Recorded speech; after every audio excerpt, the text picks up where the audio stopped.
My name is Peter Gotzsche. I'm a director of the Nordic Cochrane Center in Copenhagen and professor of research design and analysis at the University of Copenhagen.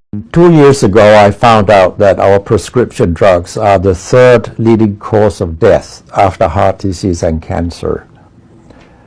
Our drugs kill around 200,000 people in America every year, and half of these people die while they do what their doctors told them.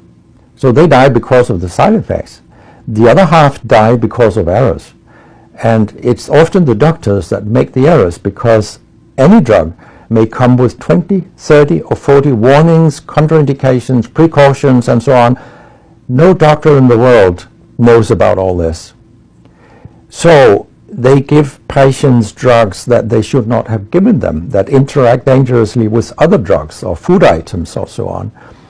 And then the patients die. That's the other half. So the other thing I found out 2 years ago was that much of what the drug industry does fulfills the criteria for organized crime in US law. And they behave in many ways like the mafia does. They corrupt everyone they can corrupt. They have bought every type of person, even including ministers of health in some countries. So there is a huge amount of corruption. In my country, for example, Denmark, we are regarded as having very little corruption. But yet we have thousands of doctors on industry payroll, although we are just 20,000 doctors.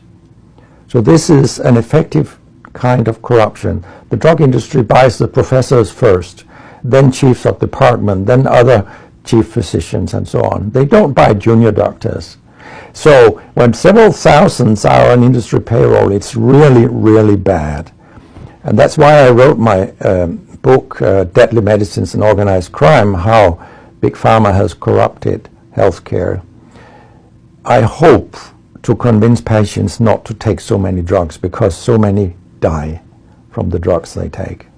In my country, people take so many drugs that every single citizen can be in treatment with 1.5 drugs from they are born till they die. This is incredible. And drugs are not that helpful. And they kill very many of us. We know that. That's why drugs are the third major killer after heart disease and cancer. So what we need in the coming years is to take far fewer drugs than what we do currently. If we did that and we were careful, then we could live longer and live better lives. Because drugs have many side effects, and patients often don't realize that when they become worse, that it could be a side effect of the drug, which they continue taking because that's what their doctors tell them. So when I was a specialist in internal medicine, what I very often did was that I stopped a lot of drugs, particularly in elderly people, and it's quite revealing to see a bedridden elderly person come into your ward, and when you stop the drugs, I mean, that person becomes many years younger. And many of these drugs affect the brain, and old people tolerate that very, very badly. They fall, and when they break a hip, 1/4 of them die. And for example, antidepressant drugs are used in more than 10% of our elderly. And they seem to kill 3% of them every year. I mean, if 100 old people take an antidepressant for 1 year, 3% of them will die because they fall and break their hip. This is a huge death rate. So a lot of other drugs than antidepressants also make people fall and kill them. And they may affect your cognition, your memory and all these things. And then they interact in ways that we know almost nothing about. Very many elderly, they take more than 5 drugs a day, and we actually don't know how these drugs interact with each other. What we do know is that all drugs have many effects in the body, and some of them interact also in their metabolism. so that you can get a too high concentration of a drug if you take other drugs simultaneously. So we make a lot of harms that we don't even recognize.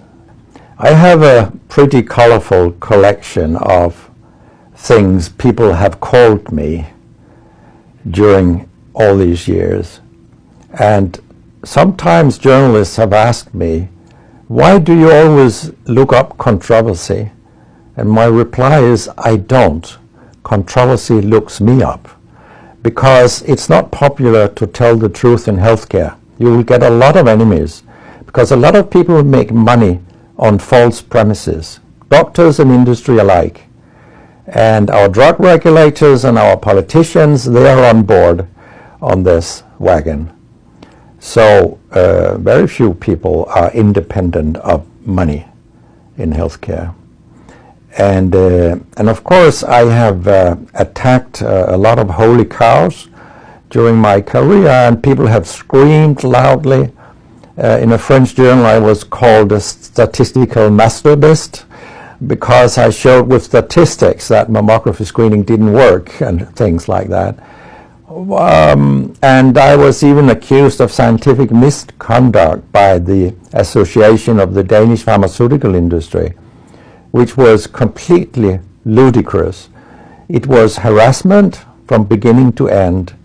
They came with vague arguments that we cannot recognize the conclusions in your study, and they could have come up with numbers and said these numbers are wrong. They didn't do anything. It was only harassment. It lasted 18 months, I think, the whole thing.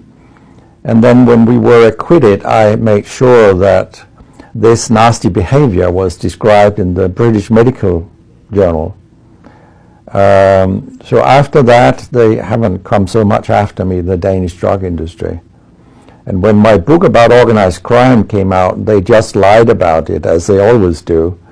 That my examples were old, they went back 90 years and so on.